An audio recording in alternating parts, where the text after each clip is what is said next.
Okay, itong muli ang inyong Pinoy Firearms Instructor na gunsmith din naman. At doon sa mga bago pa sa aking channel, ako hinahanap para magpagawa ng baril.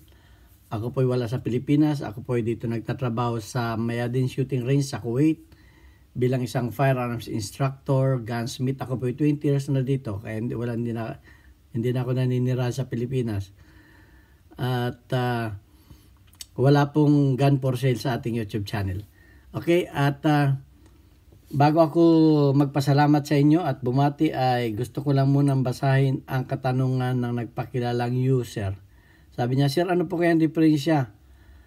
Kapag kaunang load, pumutok tapos nag-recoil, nag-load, tapos ayaw na mag-fire. Pag kinasa ulit, nag-fire naman. Okay, anong baril yan? Ang sabi naman niya ay 45 caliber 1911. So yan, bago natin yan sagutin, ay gusto ko lang munang magpasalamat sa ating 23,800 plus na mga subscribers. At maraming salamat sa mga hindi nag-skip ng ads sapagkat tayo po isang charity vlogger.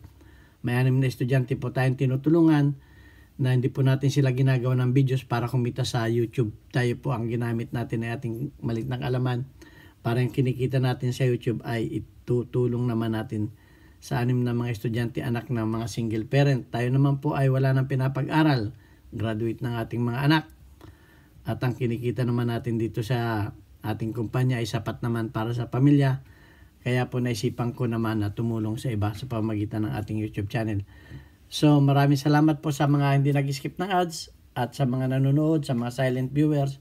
At maraming salamat din sa mga magaganda ninyong comment. At gusto ko lang shout out ang mga tumulong sa atin at nagpadala dito sa ating GCash number. Ayan po ang aking anak, ang aking tresurera. Nagpadala po si Alfredo Isidro or Disipay ng Las Piñas. At ganyan din sa aking kaibigan na si Architect Arnel Salvador, naging kaibigan ko dito sa Kuwait. At ganyan din kay Boy Umay, kay Jubel Platoon. Yan, maraming salamat sa pagpapadala ninyo sa ating YouTube channel. Yan po ay makakatulong sa ating mga beneficiaries. Ayan, at doon pa sa mga tumulong na hindi nagpakilala, magpakilala kayo para every vlog ko ay ma-shoutout ko kayo. At doon pa sa mga gustong tumulong pa, maraming salamat sa inyo.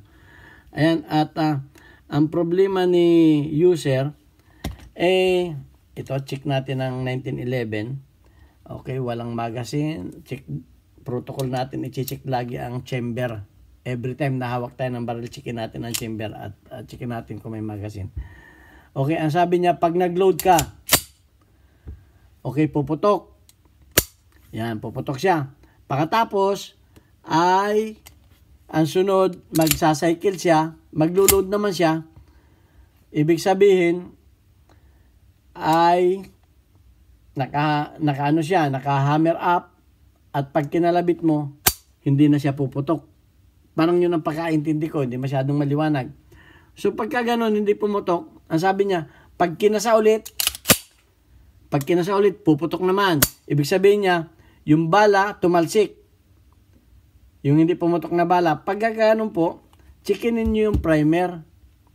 Unang-una ninyo, chichikin ninyo ang primer kung ganito ba ang tama kung ganyan lang ang tama ng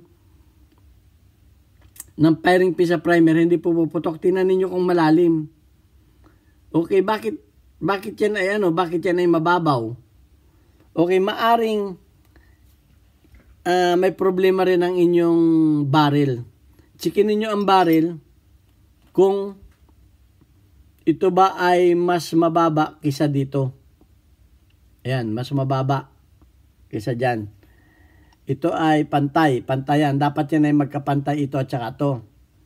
Ngayon, kung ganito ang sitwasyon, ayan, ito mas mababa yung bala kaysa dito. Okay, ano ang nagiging problema niyan? Pag kayo ay, yung padalawang bala ay nag-load, pumasok yung bala at nakaganyan lang siya. Pag tinamaan ng firing pin yan, itutulak lang ng firing pin yan. Ayan o. Pagka nag-load yan at ganyan lang, nakaganyan. Pumantay siya dyan, pumantay. Tinamaan ng firing pin, itutulak lang siya dyan. Ayan o, pantay siya, pantay. Kasi papantay lang siya dyan eh. Pag tinamaan ng firing pin yan, uusog lang siya. So yung ganun ang nangyayari. So mababaw ang tama. Eh bakit naman pag kinasa ay ano, pag tumalsik at kinasa uli, siguro yung pagkasa ay malakas ang impact ng ano. Malakas ang impact ng ano, pag kinasa mong ganyan, malakas ang impact. Okay, maaring malakas ang impact nito. Kaya yung bala niya ay kumbaga ay sumagad na ron. Kaya pag tinamaan ng firing pin ay hindi na siya aabanti pa. So, maaring pagka nag-cycle siya ay ang cycle niya ay hindi masyadong sagad na ganon. Ang cycle niya ay yung tama lang na nakuha niya yung bala at pumasok siya. So, maaring ganon ang aking ano. Titingnan kakaagad ninyo ay kung malalim ba yung tama ng firing pin. Ngayon, kung mababaw yan, maaring may problema yung inyong chamber, maaring ganon, at ang isa pa, ay maaring yung inyong mainspring ay mahina na. So, magpalit kayo ng mainspring na 23 pounds. Yun ang aking mapapayo sa inyo. 23 pounds na papalitan natin ng spring natin.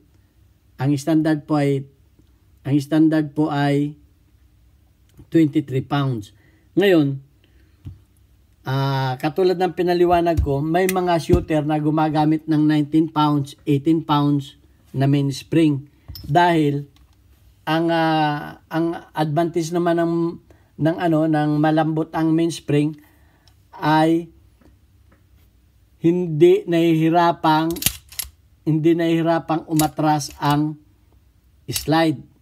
Dahil kung matigas ang mainspring, papaliwanag ko ulit, kung matigas ang mainspring, ay malakas ang recoil. Malakas gumanon yung baril. Kasi nga, pag atras nito ay mabigat siya, mabigat ito. So malakas ang recoil, sipa ng baril.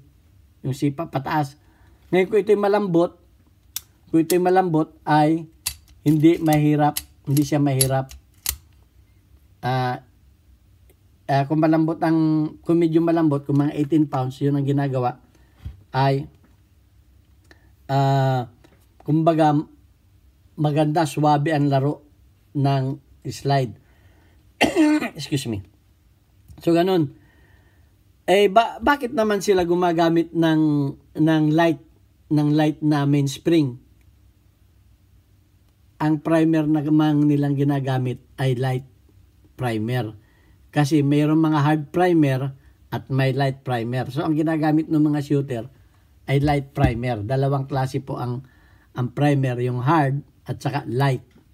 So pag nagkataon ang ginagamit ninyong primer ay hard primer, pagkatapos ang inyong recoil spray, ang inyong mainspring ay mga 18 pounds, minsan nagmi-misfire.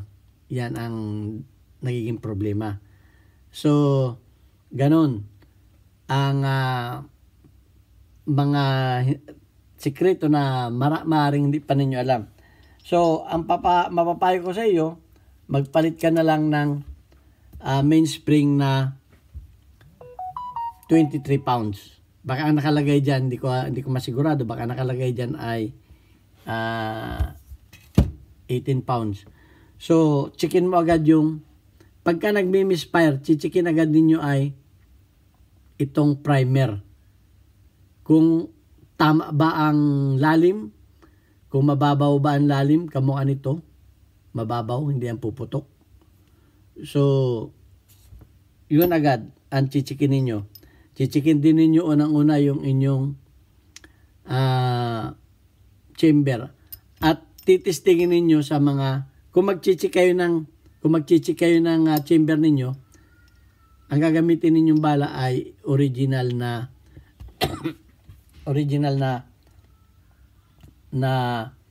bala, yung Hindi man reload, kundi factory load ang gagamitin ninyo. Okay, so ito ang inyong Pinoy Firearms Instructor. Hanggang sa muli. At kung maaaring hindi tumama yung aking sagot, mag-comment kayo. Maaaring mayroong kayong alam na hindi ko alam. At pwede kayong mag-comment at mag-follow up question kayo. Okay, ito ang inyong Pinoy Firearms Instructor. Hanggang sa muli, God bless us all. Thank you very much.